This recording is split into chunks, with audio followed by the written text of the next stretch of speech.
वो चाहती थी, हम भी चाहते थे, कहा कभी नहीं था।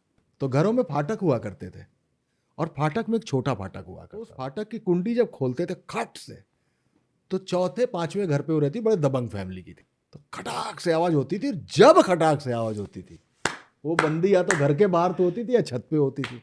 बहुत समय बीत गया, कहा ही नहीं। कहा एक बार उसकी सहेली ने मुझसे कहा कि फला की शादी है।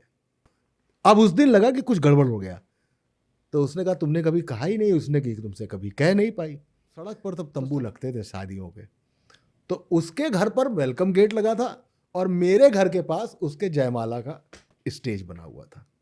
वो आई, मैं अपने गेट पे था, चारों तरफ से कवर था वो, और जयमाल में दोस्तों की आवाज़ आने लगी, सर मत झुकाना, सर मत झुकाना, यानी वो जयमाल डाल रही होगी। मेरे घर के सामने था, मैं उस गेट को खटाखट खटाखट खटाखट मारे जा रहा था कि देखूं आज आती है कि नहीं आती है, पर वो नहीं आई। हम करीबन 35 साल बाद फिर मिले। उसने मुझसे कहा कि मैं तुमसे एक बात की माफ़ी चाहती हूँ। उन्हें क्या? मैंने कहा उस दिन नहीं आ पाई जब तुम लगातार गेट खटखटा रहे थे, और मुझे कभी नहीं मालूम था कि उसने सुना भी होगा, लेकिन उसने सुना।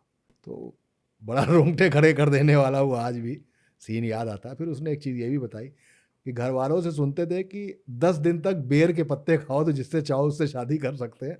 बोली हमने 2 महीने कर, तुम्हें नहीं मिलना तो नहीं मिले।